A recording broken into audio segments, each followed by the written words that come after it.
Hey y'all. So this round of videos is going to be for the entire month of November as opposed to the usual bi-monthly format because by the time you see these, I will be off having a very particular sort of adventure.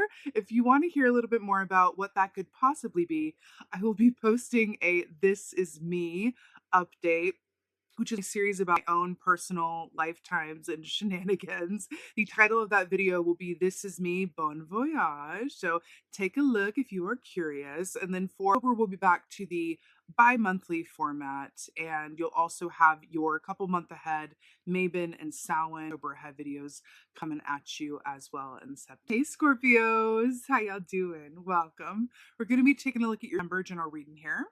So in your meditation, I immediately saw the image of a spider. So spider medicine is about the webs that we weave. It's about the power of divine creation. It represents writers, those who love to write or in the profession of writing. It represents the stories that we tell ourselves. It represents ancestry, but it really represents, our perfect web of existence and how the choices that we make, because we really are our choices, reverberate and affect not just ourselves and they affects others, but also reverberates in all directions of time and space. Our past, whether we want it to or not, it's just like we're human. Our past affects our present, right? Our future can affect our present term thinking in terms of like where we want to go, what we're thinking about, all of those things. So that spider energy is very powerful and profound. So I saw this image of this spider web under the full moon. Right.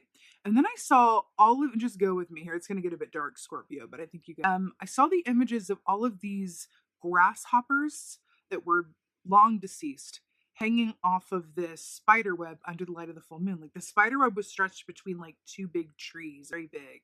And I saw these like dead grasshoppers that I assume the spider had captured, kind of hanging off the web. And then I heard the song by Taylor Swift, Shake It Off.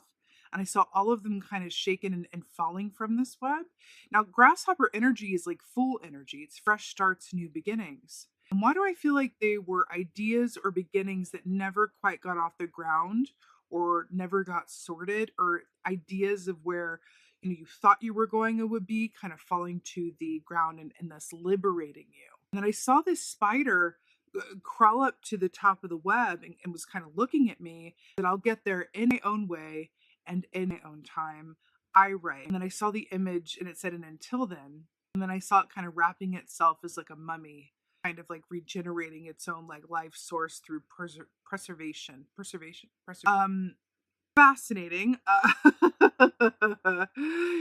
Again, I do feel like there's a certain aspect because the spider, you being Scorpios, we are just a hop, skip, and a jump away from the beginning of your birthday season, right? On October 22nd. So we're looking at the month that precedes that. So I feel like there's a certain aspect of this where you are liberated from your own self-perceived limitations or notions of who you are or what you could be. Something about this that's very liberating, and it feels like, yeah, okay, like the energy of the spider. It's like, hey, the spider isn't for everyone.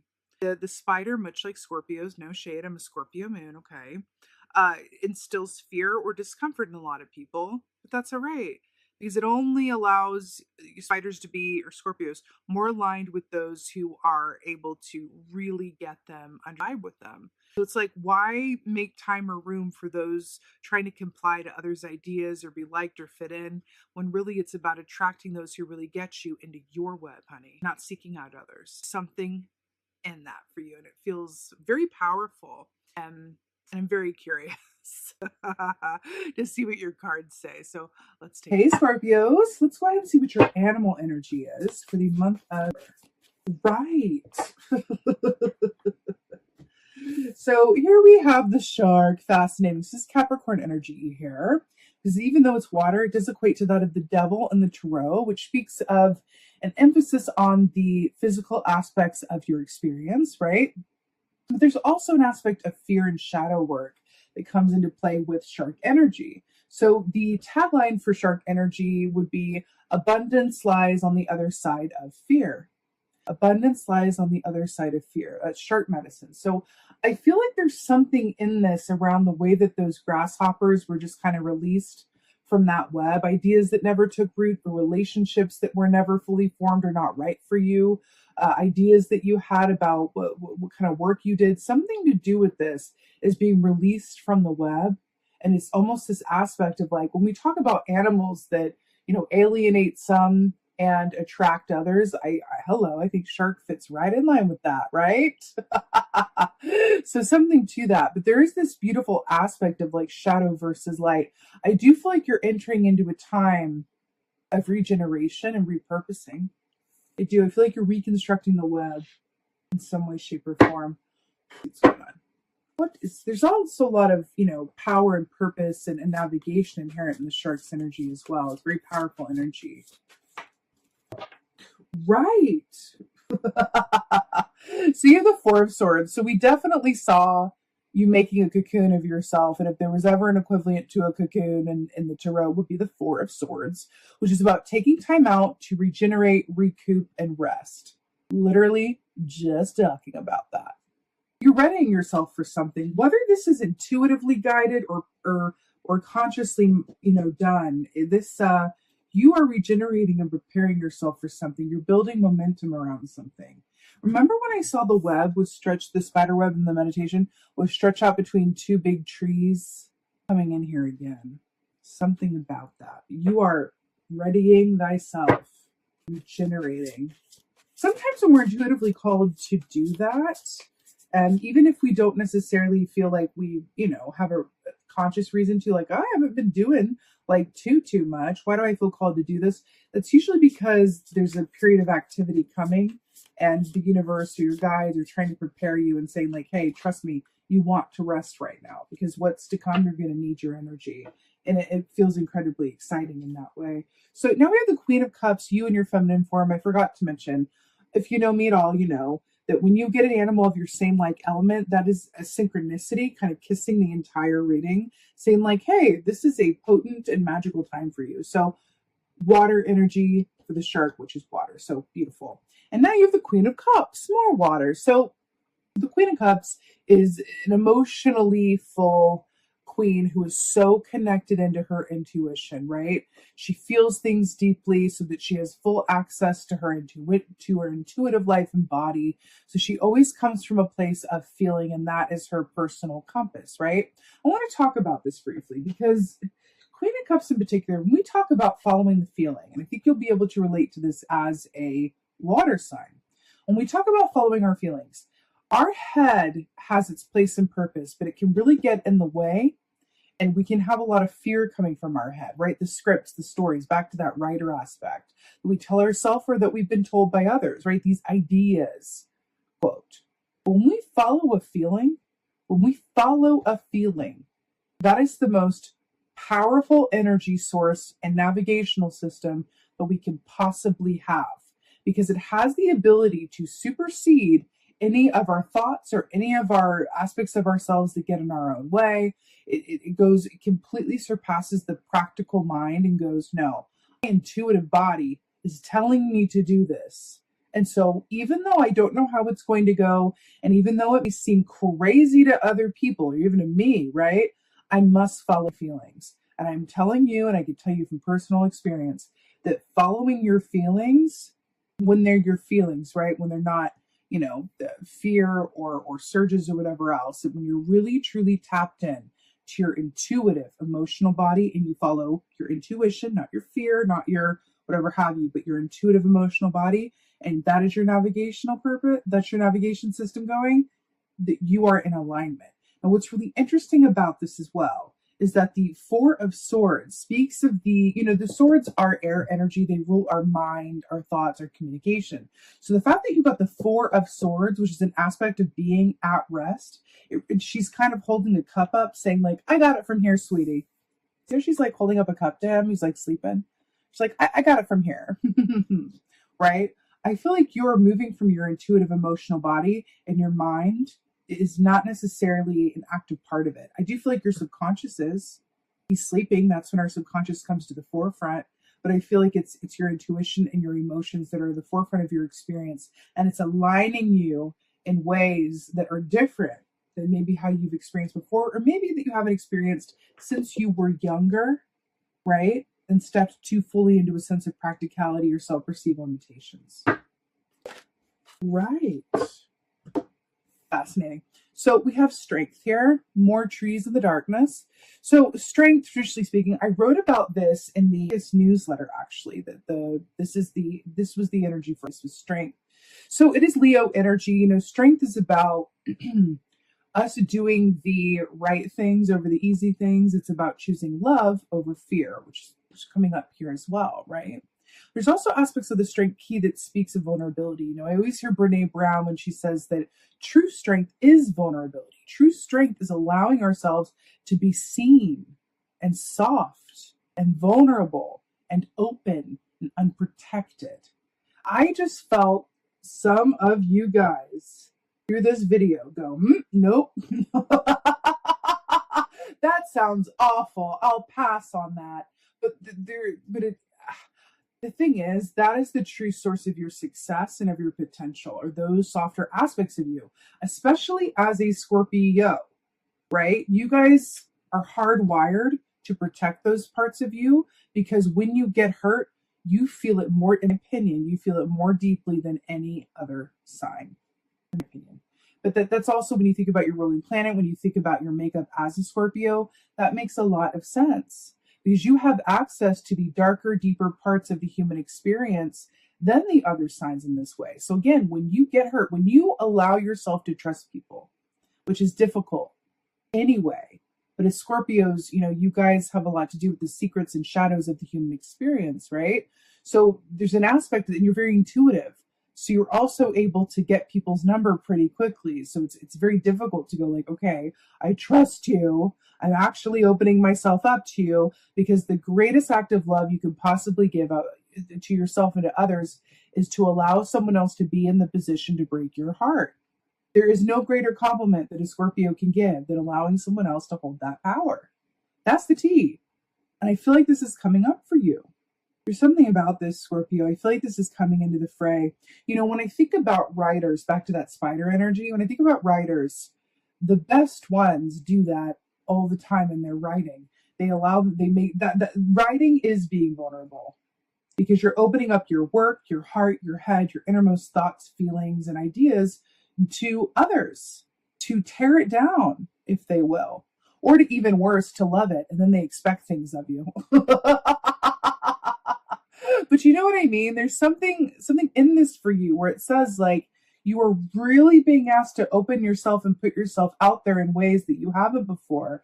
But in doing so, it's going to lead to things that are I don't want to say bigger and better, but I want to say more worth it. Your own potential is measured by your own willingness to allow yourself to be vulnerable and be hurt and rejected and disappointed and betrayed. It's about knowing that that is a part of the risk of being human in this world and doing it anyway. As a Scorpio moon, I cannot tell you how much I connect to this aspect of you Scorpios. I really understand it. I feel like how it's coming across here, though, because we have this Queen of Cups looking this way, right? And then we've got this Alice, we've got this girl looking this way, right? I do feel like you're at a sort of fork in the road here, right? Where it's like you can keep on doing things as you've done them and get what you've always gotten, or you can open yourself up to follow those feelings, open yourself up and do things differently. I feel like that you're being called to expose aspects of yourself that you wouldn't normally, or take a risk or a chance on something or someone that you wouldn't normally. Remember the tagline for Shark? Abundance is on the other side of fear. Look what I just went to shuffle and pulled the top one off the deck. It's full. That's the grasshopper that I saw in your opening meditation. And look what's on the bottom. Death. You, Scorpio. Beautiful. Okay. Let's get some advice from you. Right. The Lovers, Gemini energy. So first of all, I gotta, do you see this? Oops. Oh, I'm knocking everything about. Hold on now.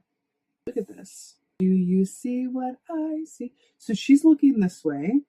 right? And then we've got Alice looking this way. She's kind of like the center holding court. And then we have these two swans of light and shadow with the shark, right? See this? Coming through here and creating that bridge. The bridge, the love, the vulnerability, right?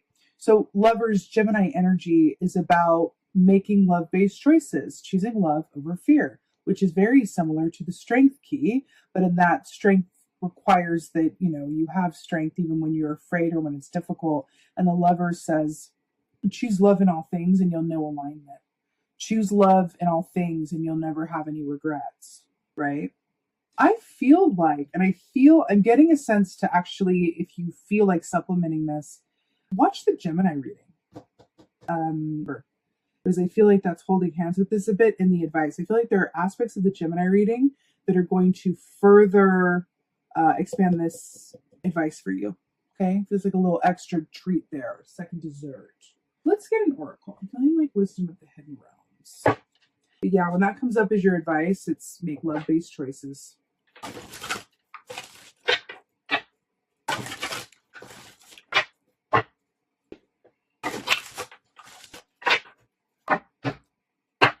Oracle for Scorpio. Right. So here we have number one, the High Lady of Love and Compassion. What did we just say? Like love-based choices. Reverence, kindness, consideration.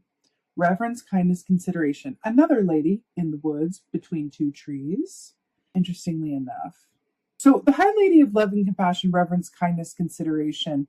I feel like there's an aspect of this that says, because it's very different to the shark energy, have compassion and love for yourself and everywhere that you've been with those dead, grasshoppers falling off of the web. And then also have consideration for the aspects of you that are afraid and have also come from fear in your past. Look at where those choices have led you and ask yourself, what do you stand to gain from protecting yourself from the good and the bad, right? What do you stand to gain from protecting yourself or going about things in the way that you always have? Let me put it to you this way. Have you ever felt or thought to yourself or said to someone else, I feel misunderstood, or I feel like the people that I really love don't really get me or understand me, or I feel like I'm not seen? Did you know that is up to you and down to you? We can only be seen by others as much as we allow ourselves to be seen. So if someone is not understanding us or not seeing us clearly, that's because we're not allowing it. Ooh, Lord, that is something that I've learned. It's very true, right? There's something in that. There is something in this that says, can you allow yourself to be seen and understood? And what would happen if that actually occurred, right?